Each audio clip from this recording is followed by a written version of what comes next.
4 years ago, LEGO released a set that people have been fighting about every single day since. It's caused countless arguments, ripped entire families apart, and ruined people's lives. And all of it, every last angry comment, is because of this. They basically took everything people know about LEGO and said, what if we just don't? Even the box isn't normal. But on the other hand, it's fun, it's unique, it's charming. I'm a 3D artist, and in this video, I tried fixing this generational argument by redesigning everything and testing my work against the best critics in the world, actual LEGO customers. Compared to the traditional minifigure design, LEGO made some slight modifications for their Mario figure. Here, let me show you how easy this is. All we gotta do is rip Mario's head out of Galaxy, drop it into Blender, Jarvis, load my minifigure template, get that out of here, and just like that, the nightmare fuel is starting strong. LEGO used to be pretty adamant about only using the base head shape until 1999 when they took one look at Jar Jar Binks and said, forget it, it's over, pack it up. That being said, they don't just slap the model on there and call it a day. First you gotta delete the teeth and the eyes and the mustache and the lips. I'm basing this on other video game characters from LEGO. Think Animal Crossing, Sonic. They'll have that smooth 3D molded look exactly like this.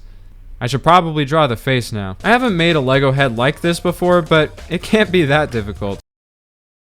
I'm just gonna go ahead and delete this. Second time turned out way nicer. I even used the same facial expression, the same eyes, the same mouth. It's a pretty direct remake. Gave it a pretty simple torso. I mean, the Sonic one is literally just a beige circle. Nothing out of the ordinary. And finally, there's the dual molded legs. Yeah, maybe the shoes are a little high up. Take it up with LEGO. This is literally how they do it. The figure is great by itself, but I can't test my theory without a set that goes along with it. I started making a diorama frame based on those art sets. We're probably targeting slightly older audiences here, so we're doing the original game on the NES. I built the layout with floating blocks and like 400 of these tiles. Have fun actually building this. Next I made a pipe over here, and it's actually hollow so you can hide money in there or something, I don't know. Maybe there's an underground version and you transport stuff between them. I'm struggling with detail here. I mean, it's not like the game is famous for its complex visuals. We've got bushes, clouds, bushes made of clouds. I would be lazy enough to reuse pieces, but this time it's actually intentional because in the game they use the same asset for both. I made a simplified tile set for the blocks. I know how much people love putting 50 stickers all over their LEGO sets, but these would probably be printed for consistency. I also put these transparent plates on the top so we can display the UI from the game. And with that, my masterpiece is finally complete. Nope, first I made the mushroom out of a minifigure head and a coin out of a gingerbread man, threw a quote on the front, and yeah, I think people would buy this. I definitely would, personally, but it doesn't matter what I think, especially not to LEGO. If I'm gonna prove anything, we're gonna need to take extreme measures. Could I convince people this is a real LEGO set? And if so, would anybody choose it over the official ones? By this point in the process, I've seen Mario's feet more than I've seen my own family. I had like 50 tabs open, and that would normally drive me insane, but thankfully, this video is partnered with Opera, which isn't like default browsers because Opera has tab islands. Watch this.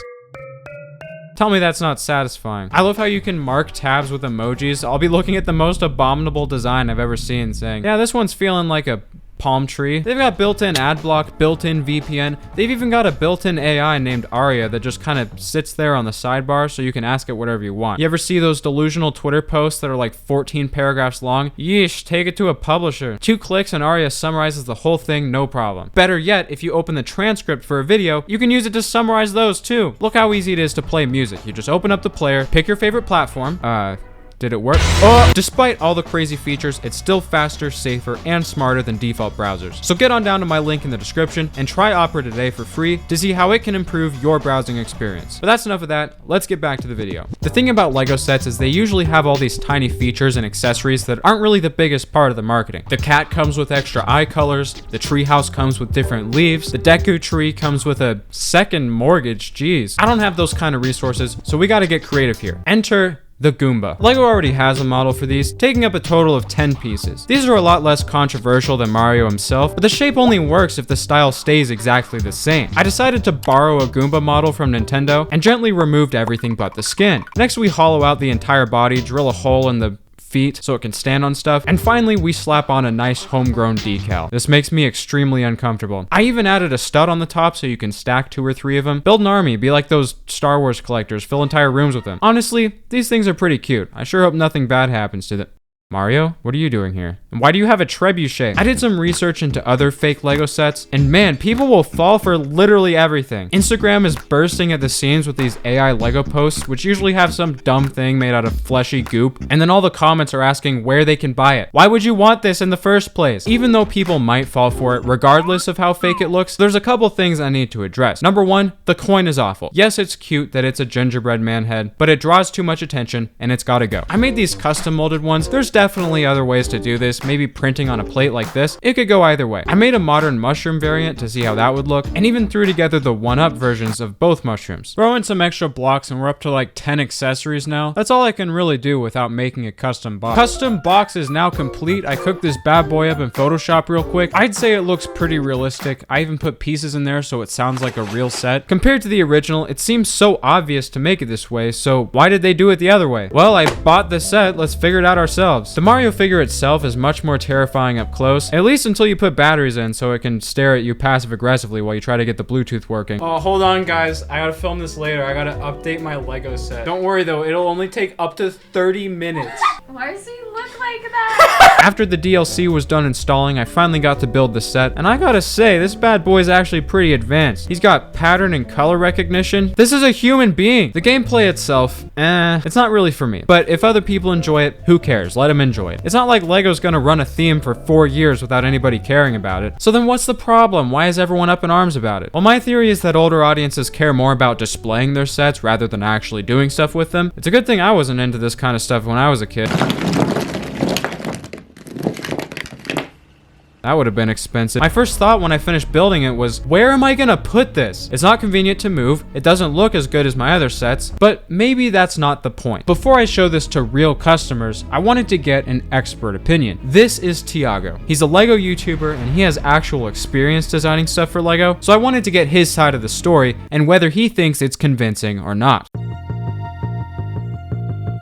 This is really impressive. It almost felt like a paper craft or something. Maybe the supports could be transparent. The torso print also feels a bit bland and maybe the nose a little bit too big. But actually this is like what the Super Mario fans want out of Lego, so the execution is like really good. What do you think of the real sets? It's actually a very popular thing for Lego. It's selling like really well, which is surprising for me, honestly, but it's actually doing pretty well. Daniel, this is by far your best work. This is a 10 out of 10. Fans would line up for blocks to buy this.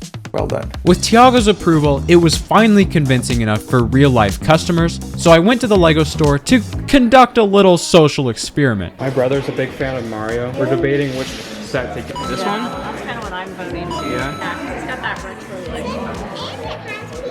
You're right. Between these two, oh gosh. They're both iconic in their own nature. I like this one. Simple, clean, honestly, they'll love both. So far, no one's noticed the fake, surprisingly, but I wanted to see how it would stack up against sets up to twice its size. Just to pick one? Yeah, go for it. Do they even have that set in there? This one's online only. Well, when you're getting something for free, I'd always go bigger, but I like that set better. You think so? Yeah. All right, what It's about you? cool. I like the one. You do? Yeah. Okay, I'm sorry to let you down like this. This is actually a fake set. I was gonna say, I was like, yeah. wait a minute. But it looks more one or old the other? school and original. Yeah. Anything Like with it. the black and the red is targeted more towards adults, 18 plus. You nailed it. You did a killer job on that. I think it might have to do with just the general shape of the Yeah, figures. they're just kinda big kiddish. and kind of- Pick whichever one you want. I was gonna go with Well, we can go with the left. So you both vote this one? Okay. Do you want to explain your reasoning for this one? I just thought my little sister would like me. Oh, cool. Well, enjoy your day. Thank you. Thank you. Yeah, the piranha plant? Yeah. World 1-1. It's iconic. I want this one. This one? What do you like specifically about it? What looks cool? That is so big. Mario starter set, and then we also have World 1-1 set. I like that one. I probably would go with that one as well. Hold on. Why are a bunch of kids who've never even heard of an NES picking the nostalgia set? Am I going crazy? Yeah, it's a super small sample size, but it still puts this theory right in the trash. Your guess is as good as mine at this point. Let me know what your theories are. In the end, I guess I didn't really solve the argument, but this isn't over until it's 0-20. See ya.